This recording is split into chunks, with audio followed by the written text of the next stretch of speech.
إن الحمد لله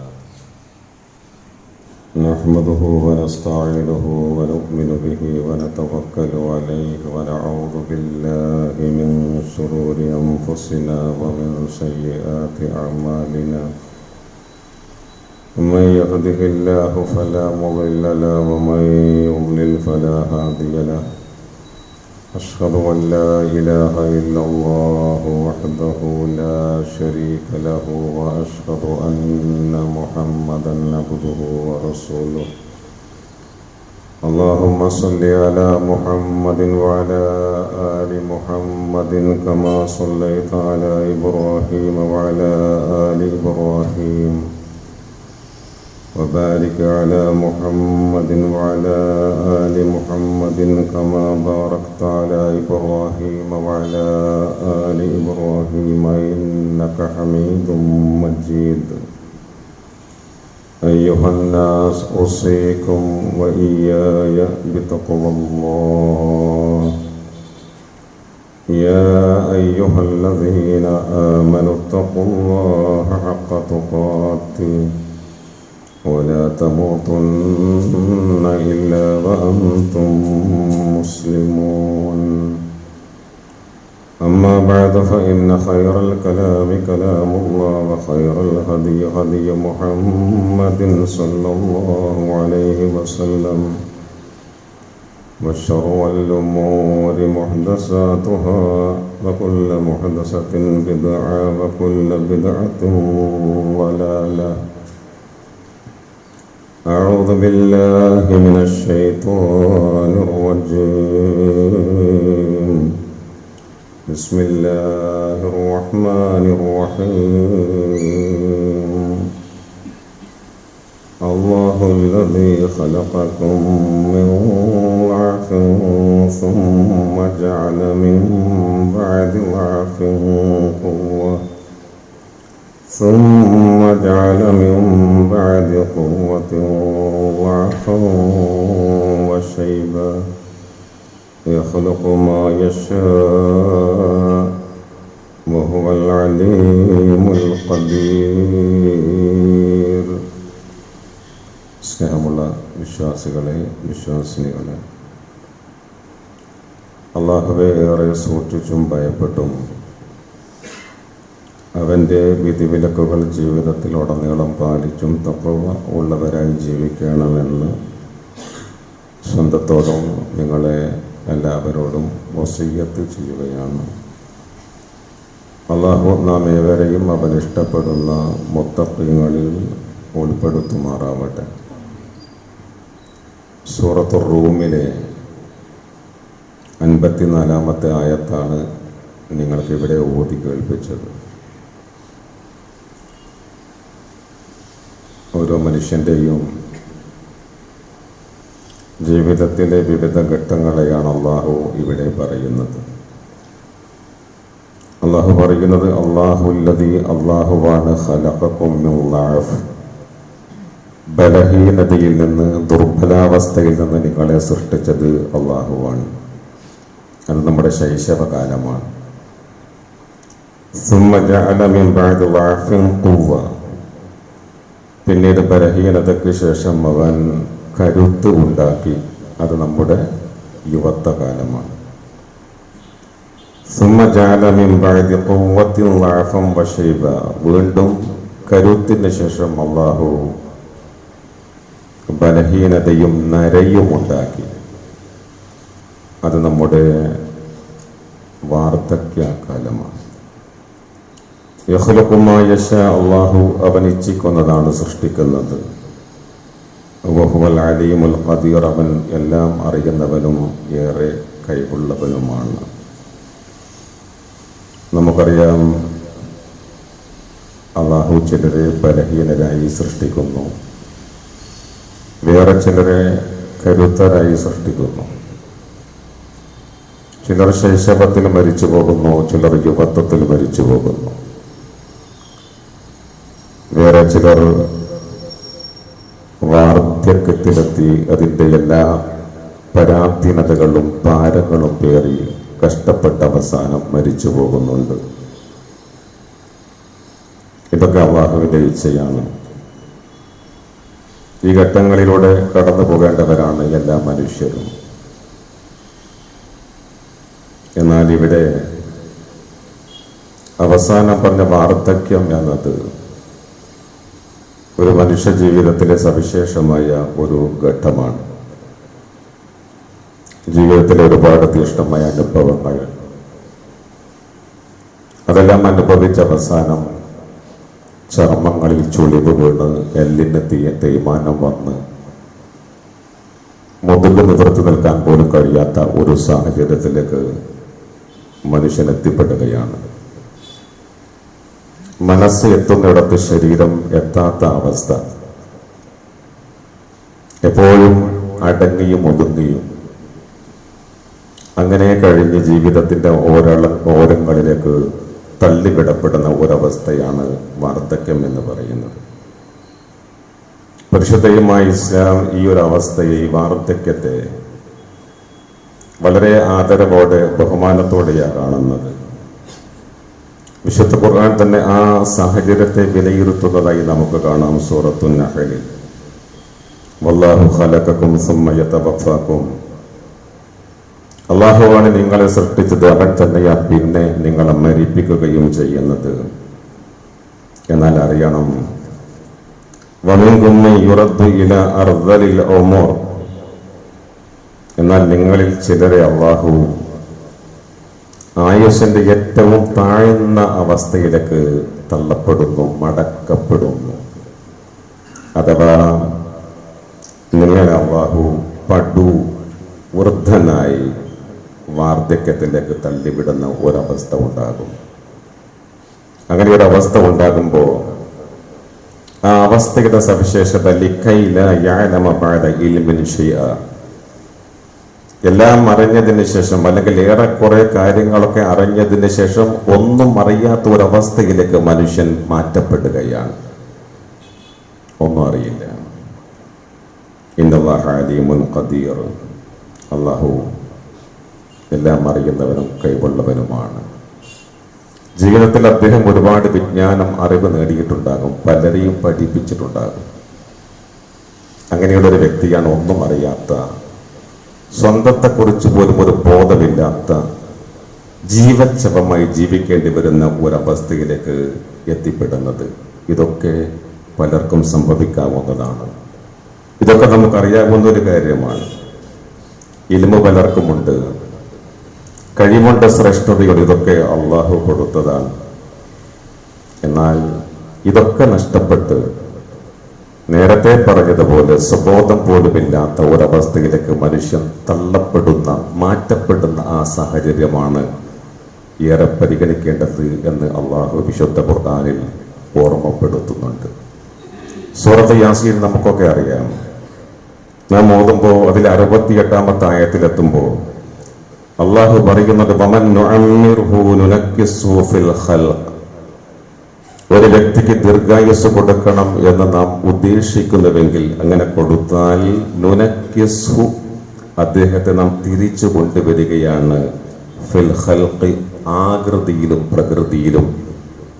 അഥവാ മനുഷ്യനെ അല്ലാഹു പാടെ മാറ്റിയെടുക്കുകയാണ്. അവന്റെ ഉത്ഭവം പോലെ, ഒരു ശിശുവിനെ പോലെ, ഒരു ശിശുവിന് എന്തൊക്കെ ആവശ്യമുണ്ടോ അതേ അവസ്ഥയിലേക്ക് ഒരു മനുഷ്യന്റെ ഘടനയെ, രൂപത്തെ, ആകൃതിയെ മാറ്റപ്പെടുന്നു എന്ന് അല്ലാഹു സൂറത്ത് യാസീനിൽ നമ്മെ അറിയിക്കുകയാണ്. ഈ ഒരു ഘട്ടം, ഈ ഘട്ടത്തെ വളരെ ഗൗരവതരമായിട്ടാണ് ഇസ്ലാം കാണുന്നത്.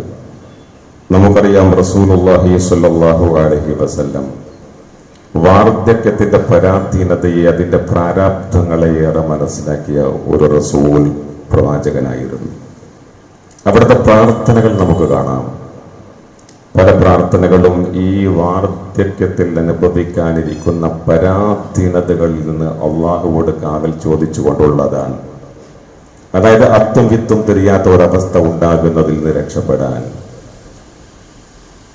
സ്വന്തമായി അവനവൻ ചെയ്യേണ്ടുന്ന കാര്യങ്ങൾ ചെയ്യാനുള്ള അവസ്ഥ ഉണ്ടാകാൻ, എപ്പോഴും മറ്റുള്ളവരെ ബുദ്ധിമുട്ട് ജീവിക്കുന്ന ഒരവസ്ഥയില്ലാതിരിക്കാൻ, സ്വന്തമായി ഇബാദത്ത് ചെയ്യുവാൻ, ജീവിതത്തിൽ ശാരീരികവും മാനസികവുമായി പ്രയാസപ്പെടുന്ന അവസ്ഥ ഇല്ലാതിരിക്കാനൊക്കെ റസൂലുള്ളാഹി സ്വല്ലല്ലാഹു അലൈഹി വസല്ലം നിരന്തരം പ്രാർത്ഥിച്ചതായിട്ട് നമുക്ക് കാണാം. ആയുസ് ഉണ്ടാകുന്നത് നല്ലതാണ്, മനുഷ്യന്റെ ദീർഘായുസ് വളരെ നല്ലതാണ്. പക്ഷേ അള്ളാഹുവിന്റെ റസൂലിനോട് ഒരാൾ ചോദിച്ചിട്ടുണ്ട്, ഏറ്റവും ഭാഗ്യമുള്ള മനുഷ്യനാരാണ്? നബി സല്ലല്ലാഹു അലൈഹി വസല്ലം പറഞ്ഞത്, ആയുസ് ദീർഘിച്ച ഒരു മനുഷ്യൻ, ആ ദീർഘമായി ലഭിച്ച ആയുസ്സിന് അത്രയും നന്മ ചെയ്യാൻ കഴിയുന്നു എന്നതാണ് ഒരു മനുഷ്യനെ ഏറ്റവും ഭാഗ്യവാനാക്കി തീർക്കുന്നത് എന്ന് റസൂലുള്ളാഹി സ്വല്ലല്ലാഹു അലൈഹി വസല്ലം. അല്ലാതെയാകുമ്പോൾ അത് പലർക്കും ബുദ്ധിമുട്ടാണ്. ആ വൃദ്ധന് തന്നെയും ബുദ്ധിമുട്ടാണ്, വൃദ്ധ സമൂഹത്തിന് വളരെ ബുദ്ധിമുട്ടാണ്. അവരെ പരിചരിക്കുക എന്നത്, അവരെ പരിഗണിക്കുക എന്നത്, അവർക്ക് ആവശ്യമായി എല്ലാം ചെയ്തു കൊടുക്കുക എന്നത് യുവതലമുറയുടെ, ഇളം തലമുറയുടെ, വിശിഷ്യ മക്കളുടെ ബാധ്യതയാണ്. നമുക്കൊക്കെ അറിയാമല്ലോ, നാമൊക്കെ സ്വന്തം കാലിൽ നിൽക്കാൻ ത്രാണിയില്ലാത്ത ഒരു ഘട്ടത്തിൽ നമ്മുടെ പ്രിയപ്പെട്ട മാതാപിതാക്കൾ, ഉറ്റവർ, അവർ വളരെ സുരക്ഷിതമായി വളർത്തിയത് കൊണ്ടാണ് നാം ഇന്ന് ജീവിക്കുന്നത്. ഇന്ന് നാമൊക്കെ പലരും ഈ യുവത്വത്തിന്റെ പ്രസരിപ്പിലാണ് ജീവിക്കുന്നത്. പക്ഷെ നമ്മൾ അറിയണം, നാളെ നാമൊക്കെ വാർദ്ധക്യത്തിന്റെ ഈ ഭാരം പേറേണ്ടവരാണ് എന്ന കാര്യം നമ്മൾ മറന്നു പോകരുത്. മാന്യമായ രീതിയിൽ അവരോട് പെരുമാറാൻ നമുക്ക് കഴിയണം. അവർ മാതാപിതാക്കളാകട്ടെ അല്ലാത്തവരാകട്ടെ, വൃദ്ധന്മാർ, വയോജനങ്ങൾ, അവർ മാതാപിതാക്കൾ മാത്രം ആയിക്കൊള്ളണമെന്നില്ല. നമ്മുടെ സംസാരത്തിൽ, നമ്മുടെ പെരുമാറ്റത്തിൽ, നമ്മുടെ ഇടപാടുകളിൽ, ഇടപഴകലുകളിൽ വിശുദ്ധ ഖുർആനിൽ നമുക്ക് കാണാം, നിങ്ങൾ ജീവിച്ചിരിക്കുന്ന ഘട്ടത്തിൽ നിങ്ങളുടെ മാതാപിതാക്കൾക്ക് പ്രായമായാൽ ഫലാ തഖുൽ ലഹുമാ ഉഫ്ഫിൻ, നിങ്ങൾ ഛെ എന്ന ഒരു വാക്ക് അവരോട് പറയരുത്. എന്താണ് ആ ഛെ എന്ന വാക്ക്? അത് കേവലം ഒരു അക്ഷരമോ അല്ലെങ്കിൽ അർത്ഥമുള്ള ഒരു വാക്കോ അല്ല. അതിന്റെ അർത്ഥം, നിങ്ങളോട് ആവശ്യപ്പെടുന്ന ഒരു കാര്യത്തിന് നിങ്ങളുടെ മറുപടി, നിങ്ങളുടെ ഭാവം അത് നീരസമുണ്ടാക്കുന്നതാണെങ്കിൽ ആ നീരസമുണ്ടാക്കുന്ന പാപപ്രകടനം പോലും നിങ്ങളുടെ മുഖത്ത്, നിങ്ങളുടെ പ്രവർത്തനത്തിൽ, ഇടപാടുകളിൽ ഉണ്ടാകരുത് എന്ന് പണ്ഡിതന്മാർ, മുഫസ്സിറുകൾ അതിനെ വിശദീകരിച്ചിട്ടുണ്ട്. മാതാപിതാക്കളുമായി സംസാരിക്കുമ്പോൾ, വയോജനങ്ങളുമായി നാം സംസാരിക്കുമ്പോൾ ഏറ്റവും മനോഹരമായ ഭാഷ, മയമുള്ള വാക്കുകൾ തെരഞ്ഞെടുക്കണം. വഖുൽ ലഹുമാ ഖൗലൻ കരീമ, ഏറ്റവും നല്ല വാക്കുകൾ തെരഞ്ഞെടുക്കണം എന്ന് വിശുദ്ധ ഖുർആൻ. എന്ന് മാത്രമല്ല, വഖ്ഫിദ് ലഹുമാ ജനാഹ ദുല്ലി മിനർ റഹ്മ, നിങ്ങൾ അവർക്ക് കാരുണ്യത്തോടുകൂടിയുള്ള എളിമയുടെ ചിറകുകൾ താഴ്ത്തി കൊടുക്കണം. വൃദ്ധരായ നമ്മുടെ മാതാപിതാക്കൾ, നമുക്കറിയാൻ പോലെ ഒരു തള്ളപ്പക്ഷി അതിന്റെ 2 ചിറകുകൾക്കുള്ളിൽ കുഞ്ഞുങ്ങളെ ഒതുക്കി ആ കുഞ്ഞുങ്ങൾക്ക് സംരക്ഷണവും സുരക്ഷിതത്വവും ആ തള്ളപ്പക്ഷി നൽകുമ്പോൾ ആ കുഞ്ഞുങ്ങൾ അനുഭവിക്കുന്ന അനിർവചനീയമായ ഒരു നിർവൃതിയുണ്ട്, ഒരു അനുഭൂതി. യഥാർത്ഥത്തിൽ പ്രായമായ മാതാപിതാക്കൾ തങ്ങളുടെ മക്കളിൽ നിന്ന് ആഗ്രഹിക്കുന്നതും പ്രതീക്ഷിക്കുന്നതും കൊതിക്കുന്നതും ഈ കുഞ്ഞുങ്ങൾ അനുഭവിക്കുന്ന ഈ ഒരു നിർവൃതിയാണ് എന്നാണ് വിശുദ്ധ ഖുർആൻ നമ്മെ ബോധ്യപ്പെടുത്തുന്നത്. അതുകൊണ്ട് ആ വിധത്തിലായിരിക്കണം നമ്മുടെ സംസാരം, ആ വിധത്തിലാവണം നമ്മുടെ പെരുമാറ്റം, ആ വിധത്തിലാവണം നാം അവരെ ശുശ്രൂഷിക്കേണ്ടത്. നമുക്കറിയാമല്ലോ, നമ്മുടെ ഇന്ത്യയിൽ പോലും 75% പ്രായമായ മാതാപിതാക്കൾ അവഗണിക്കപ്പെടുകയോ പീഡിപ്പിക്കപ്പെടുകയോ ചെയ്യുന്നു എന്ന കണക്ക്. പലർക്കും ഭൗതികമായ സഹായങ്ങൾ കിട്ടുന്നുണ്ട്, പലർക്കും ഭക്ഷണം ആവശ്യത്തിന് കിട്ടുന്നുണ്ട്, വസ്ത്രം കിട്ടുന്നുണ്ട്, ചിലപ്പോ പൈസ കിട്ടുന്നുണ്ട്, താമസിക്കാൻ സൗകര്യം ലഭിക്കുന്നുണ്ട്. പക്ഷേ അവരോടൊത്തിരിക്കാൻ, അവരുമായി സംസാരിക്കാൻ, അവരുടെ ആവശ്യങ്ങൾ അറിയാൻ, അവരുടെ ആഗ്രഹങ്ങൾ കേൾക്കാൻ ആർക്കും സമയമില്ല. ഏറെക്കുറെ സൗകര്യങ്ങളൊക്കെ ആയിക്കഴിഞ്ഞാൽ ഇപ്പോ മാതാപിതാക്കളെയൊക്കെ വിട്ട് ഭാര്യയും മക്കളും മാത്രം കഴിയുന്ന അണുകുടുംബ വ്യവസ്ഥയിലേക്ക് ആളുകൾ മാറിപ്പോകുന്ന ഒരു കാലമാണ്. നമ്മൾ മനസ്സിലാക്കണം, റസൂലുള്ളാഹി സ്വല്ലല്ലാഹു അലൈഹി വസല്ലം നൽകിയ ഒരു മുന്നറിയിപ്പ് സ്വഹീഹ് മുസ്ലിമിൽ നമുക്ക് കാണാം. അവിടുന്ന് പറഞ്ഞു, റഗിമ അൻഫുൻ സുമ്മ റഗിമ അൻഫുൻ സുമ്മ റഗിമ അൻഫുൻ, 3 പ്രാവശ്യം. നാശം, നാശം, നാശം. ആർക്കാണ് നാശം? മൻ അദ്റക അബവൈഹി ഇൻദൽ കിബരി അഹദുഹുമാ ഔ കരീഹിമാ ഫലം യദ്ഖുലിൽ ജന്ന. ഒരു വ്യക്തിക്ക് അദ്ദേഹത്തിന്റെ ജീവിതകാലത്ത് പ്രായമായ മാതാപിതാക്കൾ 2 പേരെ അല്ലെങ്കിൽ ഒരാളെ ലഭിച്ചിട്ട് ആ മനുഷ്യന്റെ സ്വർഗം നേടാൻ സാധിക്കുന്നില്ലെങ്കിൽ അവന്റെ നാശം, അവന്റെ നാശം, അവന്റെ നാശം എന്ന് റസൂലുള്ളാഹി സ്വല്ലല്ലാഹു അലൈഹി. പിന്നെന്താ അതിനേക്കാൾ വലിയ നന്മ എന്താ? അതിലൂടെയല്ലേ നമുക്ക് സ്വർഗം ലഭിക്കുന്നത്. മിൻ ഇജ്ലാലില്ലാഹി തആല ഇക്റാമ ബിശൈബത്തിൽ മുസ്ലിം. ഒരു വൃദ്ധനെ ആദരിക്കുക എന്നത് അള്ളാഹുവെ മഹത്വപ്പെടുത്തുന്നതിന്റെ ഭാഗമാണ് എന്നും റസൂലുള്ളാഹി സ്വല്ലല്ലാഹു അലൈഹി വസല്ലം നമ്മെ അറിയിക്കുക.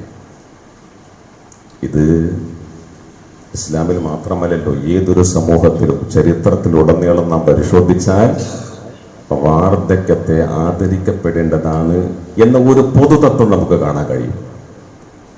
യൂസഫ് നബി അലൈഹി സ്വലാമിന്റെ ചരിത്രം നമുക്കൊക്കെ അറിയാം. അദ്ദേഹത്തിന്റെ അനീച്ചൻ ബിന്യാമീൻ, അദ്ദേഹം യൂസഫിനാൽ പിടിക്കപ്പെട്ടപ്പോ അദ്ദേഹത്തിന്റെ സഹോദരന്മാർ, ബിന്യാമീന്റെ സഹോദരന്മാർ ബിന്യാമിനെ മോചിപ്പിച്ച് ലഭിക്കാൻ യൂസഫിന്റെ മുമ്പിൽ അവതരിപ്പിക്കുന്ന ന്യായം, യാ അയ്യുഹൽ അസീസ്, ഓ പ്രഭോ, ഇന്നഹു അബൻ ശൈഖൻ കബീറ. നോക്ക്, ഇവന് പ്രായമായ പടുവൃദ്ധനായ ഒരു പിതാവുണ്ട് എന്നാണ് യാക്കൂബ് അലൈഹിസ്സലാം. അഥവാ ആ വാർദ്ധക്യത്തെ ആദരിക്കണമെന്നാണ് പറയുന്നത്. ഷുഐബ് നബി അലൈഹി സ്വലാമിന്റെ 2 പെൺമക്കൾ ആടുകളെ കയറി പിടിച്ച് മേക്കാൻ പോകുന്ന ഒരു സംഭവം നമുക്ക് ഖുർആനിൽ കാണാം. ആ പെൺകുട്ടികൾ ആടുകൾക്ക് വെള്ളം കൊടുക്കുന്ന മധ്യേ മൂസ അലൈഹി സ്വലാമിനോട് സംസാരിക്കുമ്പോൾ, ഞങ്ങൾ എന്തുകൊണ്ടാണ് ആടുകളെ മേക്കാൻ വരുന്നത് എന്ന് പറയുന്നതിന്റെ ന്യായമായ പെൺകുട്ടികൾ പറഞ്ഞത് വാബൂന ശൈഖുൻ കബീർ എന്നാണ്. ഞങ്ങളുടെ പിതാവ് ഷുഐബ് അലൈഹി സ്വലാം വൃദ്ധനാണ് എന്നാണ്. അദ്ദേഹത്തെ പണിയെടുക്കാൻ വിടാൻ ഞങ്ങൾക്ക് കഴിയില്ല, അതുകൊണ്ടാണ് ആ ബാധ്യത, ഉത്തരവാദിത്വം ഞങ്ങൾ നിർവഹിക്കുന്നത് എന്ന് പറഞ്ഞ് വാർദ്ധക്യത്തിന്റെ മഹത്വത്തെ അടയാളപ്പെടുത്തുന്ന പെൺകുട്ടികളെ നമുക്ക് കാണാം. ഖലീഫ ഉമർ ഇബ്നുൽ ഖത്താബ് റളിയല്ലാഹു തആല അൻഹു, അദ്ദേഹം രാത്രികാലങ്ങളിൽ അമീറായിരിക്കുമ്പോൾ ജനങ്ങളുടെ കാര്യം അന്വേഷിക്കാൻ പോവുക. ഒരിക്കൽ അദ്ദേഹം പോകുന്നുണ്ട് ഒരിടത്തേക്ക്. അദ്ദേഹം അറിയാതെ മറ്റൊരാൾ അദ്ദേഹത്തെ പിന്തുടരുന്നു, ത്വൽഹ റളിയല്ലാഹു അൻഹു. അദ്ദേഹം പോയിട്ട് ഒരു കൊച്ചു കുടിലേക്ക് കയറുന്നു. ത്വൽഹ റളിയല്ലാഹു അൻഹു മാറി നിൽക്കുകയാണ്. കുറെ കഴിഞ്ഞ് അദ്ദേഹം പുറത്തു വന്നു. ത്വൽഹ റളിയല്ലാഹു അൻഹു ആ വീട്ടിലേക്ക് പ്രവേശിച്ചു. അവിടെ കണ്ടത് വൃദ്ധയായ, അതും മന്ദയായ ഒരു സ്ത്രീയെയാണ്. ചോദിച്ചു, ആരാ വന്നത്, എന്തിനാ വന്നത്? ആ സ്ത്രീ പറഞ്ഞു, അറിയില്ല, എന്നെ ശുശ്രൂഷിക്കാനാ വന്നത്. ഒരുപാട് കാലങ്ങളായി അദ്ദേഹം ഇങ്ങനെ വരുന്നു, എനിക്ക് വേണ്ടതൊക്കെ ചെയ്തു തരുന്നു, എന്നിട്ട് തിരിച്ചു പോകുന്നു. ത്വൽഹ റളിയല്ലാഹു തആല അൻഹു അത്ഭുതപ്പെട്ടു പോയി. എന്തുകൊണ്ടാണ്? ആ അന്ധയായ സ്ത്രീ ഉമർ ഇബ്നുൽ ഖത്താബ് റളിയല്ലാഹു തആല അൻഹുമായി കുടുംബ ബന്ധമോ രക്തബന്ധമോ ഉള്ള സ്ത്രീയല്ല. ഈ വാർദ്ധക്യത്തെ ബഹുമാനിക്കാനും ആദരിക്കാനും കുടുംബ ബന്ധവും രക്തബന്ധവും വേണ്ട. ആരുമില്ലാത്തവർക്ക് സഹായം നൽകാനാണ് ഇസ്ലാമിന്റെ നിർദ്ദേശം എന്ന് മനസ്സിലാക്കിയതിന്റെ അടിസ്ഥാനത്തിലാണ്. അത് മതത്തിനതീതമായി മുസ്ലിമായിക്കൊള്ളണമെന്നില്ല. അതേ ഖലീഫ ഉമർ ഇബ്നുൽ ഖത്താബ് റളിയല്ലാഹു തആല അൻഹുവിന്റെ ഭരണകാലത്ത് അദ്ദേഹം കാണുന്നത് ഒരു യാചകനെ യാചിക്കുകയാണ്. അദ്ദേഹം മുസ്ലിം ആയിരുന്നില്ല, മുസ്ലിമാണ്. ഉമറിന്റെ നെഞ്ചു പൊട്ടി സങ്കടമായി അദ്ദേഹത്തിന്റെ അടുത്ത് പോയി പറഞ്ഞു, ക്ഷമിക്കണം, നിങ്ങളോട് ഞങ്ങൾ നീതി ചെയ്തില്ല അല്ലേ? നിങ്ങൾ യുവത്വത്തിലായിരിക്കുമ്പോൾ നിങ്ങളോട് ഞങ്ങൾ ടാക്സ്, ജിസിയ വാങ്ങിച്ചു, നികുതി വാങ്ങിച്ചു. നിങ്ങൾ ഇസ്ലാമിക സമൂഹത്തിലെ അമുസ്ലിം ആയതുകൊണ്ട് നിങ്ങളുടെ ജീവനും സ്വത്തിനും സംരക്ഷണത്തിന് വേണ്ടി. പക്ഷെ ഇന്ന് നിങ്ങളുടെ പ്രായത്തിൽ നിങ്ങൾ എത്തിയപ്പോൾ, വാർദ്ധക്യത്തിലെത്തിയപ്പോൾ ഞങ്ങൾ നിങ്ങളെ കൈവിട്ടു അല്ലേ? ഉമറിന്റെ സങ്കടമായി. ഇല്ല, ഈ അവസ്ഥ തുടരാൻ ഇനി ഉമർ അനുവദിക്കില്ല. അദ്ദേഹം കൽപ്പന കൊടുക്കുകയാണ്, ഈ വൃദ്ധന്റെ ഭാവി ജീവിതത്തിൽ ആവശ്യമായ എല്ലാ ആവശ്യങ്ങളും നിർവഹിക്കാനുള്ള സംഖ്യ ബൈത്തുൽ മാലിൽ നിന്ന് കണ്ടെത്തണം എന്ന് അദ്ദേഹം അന്ന് തന്നെ പ്രഖ്യാപിക്കുമ്പോൾ, മതത്തിനതീതമായി ഈ വയോജന സമൂഹത്തെ സ്നേഹിക്കാനും ആദരിക്കാനും അവരെ സംരക്ഷിക്കാനുമുള്ള ബാധ്യത ഉണ്ട് എന്ന് നമ്മൾ അറിയുകയാണ്. ഇന്നീ കാലത്ത്, പുതിയ തലമുറ ജീവിക്കുന്ന ഈ കാലത്ത് മാതാപിതാക്കൾ പലർക്കും വലിയൊരു ബാധ്യതയാണ്. പ്രത്യേകിച്ച് സാമ്പത്തികമായി വരുമാനമൊന്നുമില്ലെങ്കിൽ അത് വലിയൊരു ദുരന്തമാണ്. അല്ലെങ്കിൽ പലയിടത്തും അങ്ങനൊക്കെ തന്നെയാണ്. കാരണം ചെറുപ്പത്തിൽ തന്നെ കുട്ടികളെ പലരും ഈ ബേബി കെയറുകളിൽ, അതുപോലെ തന്നെ ഈ പ്ലേ ഹോമുകളിൽ, പിന്നീട് കൗമാരം യുവത്വമാകുമ്പോൾ ഹോസ്റ്റലുകളിൽ ഇതൊക്കെ വിദ്യ അഭ്യസിപ്പിച്ചെടുക്കാനുള്ള ശ്രമങ്ങളാണ്. ഇങ്ങനെ മാതാപിതാക്കളുമായി ജീവിതം പങ്കുവെക്കാത്തവരെ ചൂടുമേൽക്കാത്ത മക്കൾ പിന്നീട് അവരെ അവഗണിക്കപ്പെടുന്നു എന്നത് അത് സ്വാഭാവികമായ ഒരു കാര്യം തന്നെ, അതിൽ സംശയവുമില്ല. അത് മാത്രമല്ല, പലരും ആശുപത്രിയിൽ മാതാപിതാക്കളെ അഡ്മിറ്റ് ചെയ്ത് തിരിച്ച് വീട്ടിലേക്ക് കൊണ്ടുവരുന്നില്ല എന്നതാണ്. എത്രയോ മാതാപിതാക്കൾ ആശുപത്രിയിൽ ഉപേക്ഷിക്കപ്പെടുകയാണ്. പലർക്കും മാതാപിതാക്കൾ ഒരു ഏണിംഗ് മെമ്പർ അല്ലാത്തത് കൊണ്ട് അതൊരു വേസ്റ്റാണ്. സങ്കടകരമാണ് ഈ അവസ്ഥ. വാർദ്ധക്യം അനുഭവിക്കുന്ന ഈ അവസ്ഥയെക്കുറിച്ച് നമ്മളേറെ ചിന്തിക്കണം. വേണ്ട ഒരൊറ്റ കാര്യമാണ് ശരിയായ വിശ്വാസം ഉള്ള വിദ്യാഭ്യാസം, മൂല്യങ്ങളെയും ബന്ധങ്ങളെയും തിരിച്ചറിയുന്ന വിദ്യാഭ്യാസം. നമ്മൾ എന്ത് പഠിപ്പിച്ചാലും മൂല്യങ്ങളെ തിരിച്ചറിയുന്ന വിദ്യാഭ്യാസം നൽകണം, ബന്ധങ്ങളെ തിരിച്ചറിയുന്ന വിദ്യാഭ്യാസം നൽകണം, സൃഷ്ടാവായ അള്ളാഹുവെ തിരിച്ചറിയുന്ന വിദ്യാഭ്യാസം നൽകണം. ഞാൻ അള്ളാഹുവിന്റെ ഒരു വിനീത ദാസനാണ് എന്ന ബോധം നൽകുന്ന വിദ്യാഭ്യാസം നൽകുമ്പോൾ മാത്രമേ ഇങ്ങനെ വൃദ്ധജനങ്ങളും പ്രായമായ മാതാപിതാക്കളും അംഗീകരിക്കപ്പെടുകയും സംരക്ഷിക്കപ്പെടുകയും ചെയ്യൂ എന്ന ബോധം നമുക്കുണ്ടാകണം. അല്ലാത്ത പക്ഷം കുഞ്ഞുങ്ങളെ ചെറുപ്പത്തിൽ ശൈശവത്തിൽ നാം നേഴ്സറികളിൽ കൊണ്ടുപോയി തള്ളിവിടും പോലെ അവർ പ്രായമാകുമ്പോൾ വൃദ്ധരായ നമ്മെ അവർ വൃദ്ധസദനങ്ങളിൽ കൊണ്ടുപോയി തള്ളുക തന്നെ ചെയ്യുമെന്ന കാര്യത്തിൽ ഒരു സംശയവും വേണ്ട. ആ കാര്യത്തിലുള്ള ശ്രദ്ധയും ബോധവുമാണ് നമുക്ക് ഒക്കെ ഉണ്ടാകേണ്ടത്. അല്ലാഹു നമ്മയൊക്കെ കാത്ത് രക്ഷിക്കുമാറാവട്ടെ.